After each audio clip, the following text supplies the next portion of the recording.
é o estilo com mais falsidade, King do Gueto?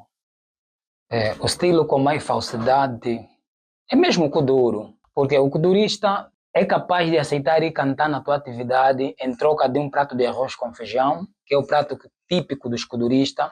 Depois de comer e cantar, te faz uma confusão dizendo que lhe prometeste 100.000 kwanzas. Qual é o kudurista que faleceu e o legado dele continua até hoje? Mano Chaba, é o Mano Chaba. Por que Mano Chaba? Porque de lá para cá não há kudurista que a música dele toca mais do que o Mano Chaba. E aproveito para parabenizar a equipa do Mano Chaba pelo esforço e pelo trabalho. No teu ponto de vista, achas que o legado do Na Grelha continua? Não. Eu acho que os Lamba usam a imagem do Na Grelha para autossustentar e para bem pessoais. Por quê? O Na Grelha é um artista que o legado poderia permanecer até agora, em todos os sentidos. Na Grelha já não se ouve musicalmente. Não achas que o grupo está a aproveitar os momentos que tiveram e que era uma união entre os Lambas? Deve haver aproveitamento, mas também deve-se trabalhar no sentido de permanecer o legado do artista, porque o Mano Chaba, mesmo morto ainda está a bater, as músicas tocam, mas está tipo até diferente de muitos artistas que ainda estão vivos, mas na grelha nenhuma música se ouve, a não ser quando partiu, né? As músicas do Lamba foram tocando, de lá para cá não se ouve mais na grelha nem os Lamba.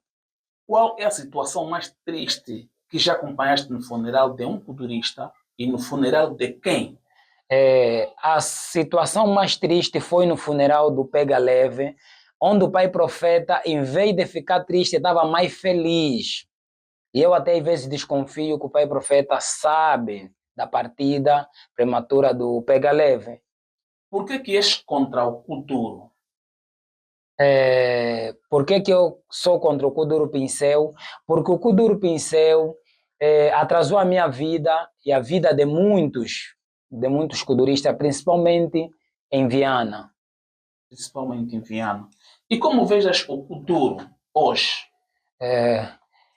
O Kuduro, no geral, acho que precisa de mais atenção e reparo, porque o Kuduro é um estilo mais popular a nível nacional e é um estilo que acarreta popularidade em todos os sentidos, mas os kuduristas são mendigos, os kuduristas vivem como meninos de rua. Se você chegar aí no 30, ver um kudurista estar a passear, é porque está a mendigar, e é muito triste. Eu, às vezes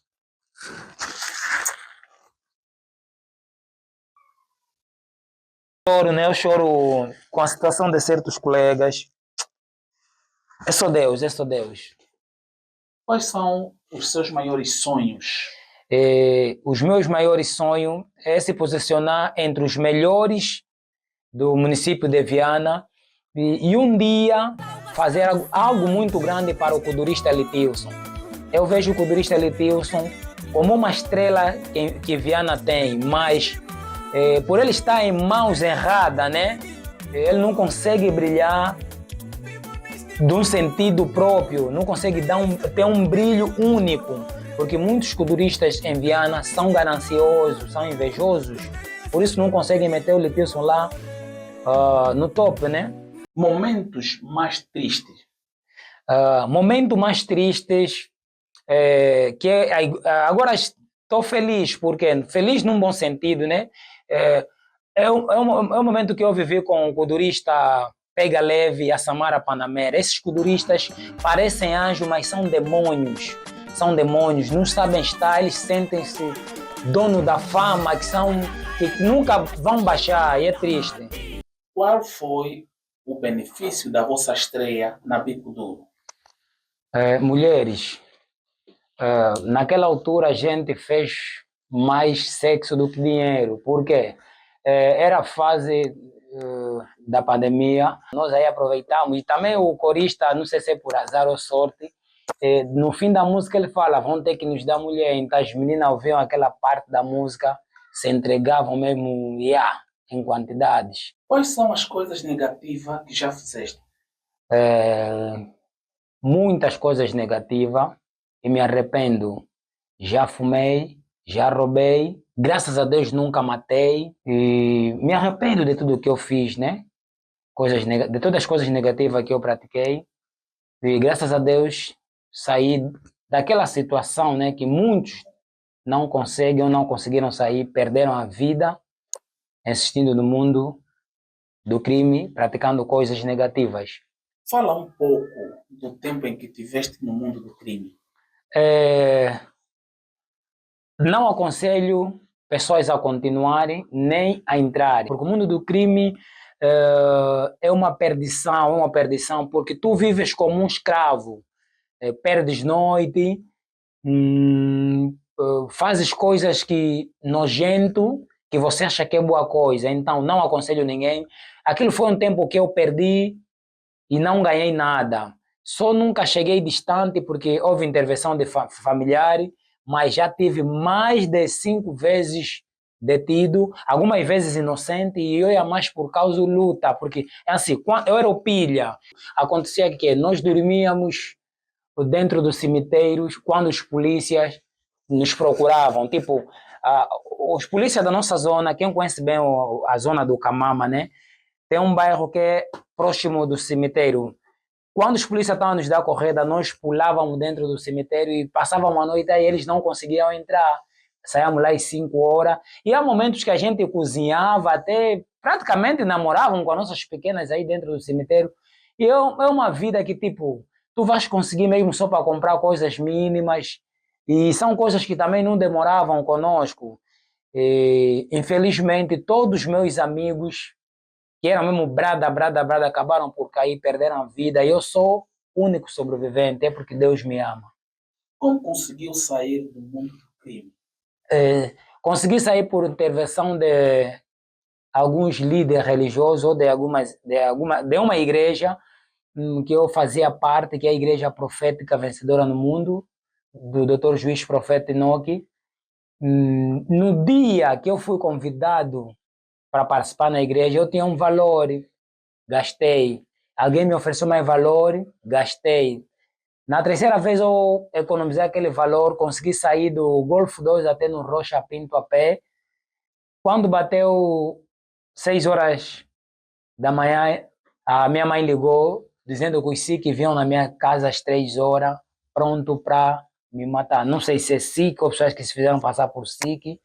E graças a Deus, estou aqui, né? Firme. E já passaram-se muitos anos desde que essas coisas aconteceram. Aquilo era que quando chega dezembro, em vez de festa, era sangue. Epá, muita gente sabe, muitas pessoas não falam, porque, epá, sei lá, mas quando eu passo na zona do Camama, algumas mães que antes falavam mal de mim, os seus filhos morreram também nesta vida, porque eles guardavam os filhos, hoje em dia choram, não acreditam que eu estou vivo, porque quem viveu no Camama, aí na Alimenta Angola, no Sobacapassa, sabe a situação que se passou, a fase que a gente viveu naquela zona. Já foste convidado para fazer pacto e como? Já, mas não de uma forma física. Aquilo aconteceu que eu dormia quando lancei a música Coroa de Brinquedo.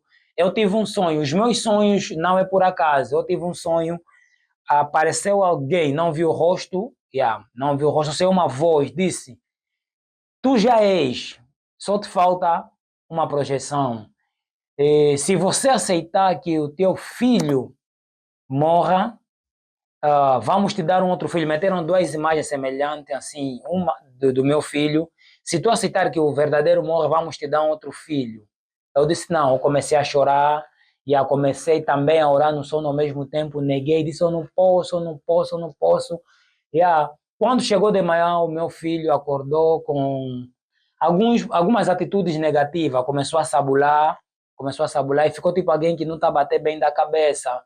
Eu pensei que fosse uma malária ou paludismo, mas como eu sou alguém que acredita muito em Deus, fui até naquele deserto do 44, numa montanha, levei a minha Bíblia, passei lá o dia a interceder pela situação. Graças a Deus não foi necessário eu ir ao hospital, o miúdo está aí, firme e saudável. O que tens de mais valioso? O que eu tenho de mais valioso é o meu filho e a minha vida, porque acontece que o meu filho, tudo o que eu faço, ele só tem 2 anos, mas tudo o que eu faço, ele segue. Eu sou uma pessoa que no meu telefone, todas as horas que Deus fez, tem despertadores. Só que, acho que aqui já tocou uma vez, então eu oro muito. Então meu filho tem essa, ele já consegue tipo saber que não, o despertador do pai está a tocar, o pai está distante, eu tenho que orar. Então, é alguém que me fez ver a vida diferente. Yeah. E quando eu tive encontro com certos líderes religiosos, eles falaram: olha, muda pelo menos pela vida do teu filho. Então eu consegui entender muita coisa. Que o menino trouxe uma graça em mim e eu tenho que obedecer alguns princípios e fazer uma vida diferente para dar algo melhor na vida do meu filho. Achas que a igreja muda a pessoa além da salvação? A igreja muda. Eu passei por uma fase nos últimos tempos. Esta é uma fase de miséria, uma fase de humilhação. Eu tive um encontro com um líder religioso, o profeta Marlenos Domingo Coimbra, mais conhecido como o profeta mais jovem de Angola. Olha, em 3 palavras que aquele profeta usou para mim, eu tive uma direção, graças a Deus, aquilo que estava como perdido foi restaurado e eu estou a fazer a minha vida normalmente e em breve eu vou trazer em grande para as pessoas testemunhar, para me glorificar Deus por tudo que Ele tem feito na minha vida. Dizem que a maioria dos culturistas são marginais e não frequentam a igreja. No teu critério, acha isso verdade que 80% ou 90% dos culturistas não frequentam a igreja e são delinquentes? Delinquente, não, mas que não frequenta a igreja, isso é certo. Eles não frequentam a igreja porque eles sabem onde vão buscar projeção. A maior parte dos culturistas são lavados e tem projeção satânica. Por isso que você vê tanta coisa boa não é consumida. Você vê a sua situação que vive no Kuduro, a situação de burla. Esses kuduristas que estão aí, principalmente os que trabalham em alguns canais televisivos, são altamente burladores. Até aqueles que se intitulam como músico e kuduristas gospel são altamente burladores, mas não lhe acontece nada, é porque eles estão mais empactos do que outra coisa. Quanto às rainhas do Kuduro, o que é que tu tens a dizer? Olha, esse título de rainha no Kuduro é um título satânico. Toda rainha do Kuduro é prostituta. Desculpa-me lá, pessoa que está acompanhando o programa aí. Ou as únicas que não são prostitutas é a Fofandona de Dia. Por quê?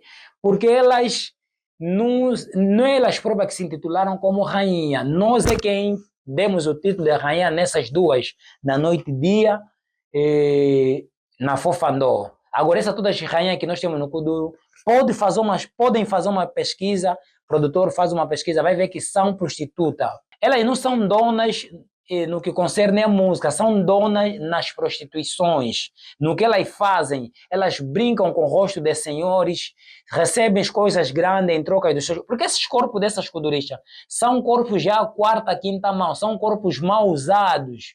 Já tem aí, são meninas que já enterraram 7 filhos, vai mais os abortos. Epa, sei lá, né?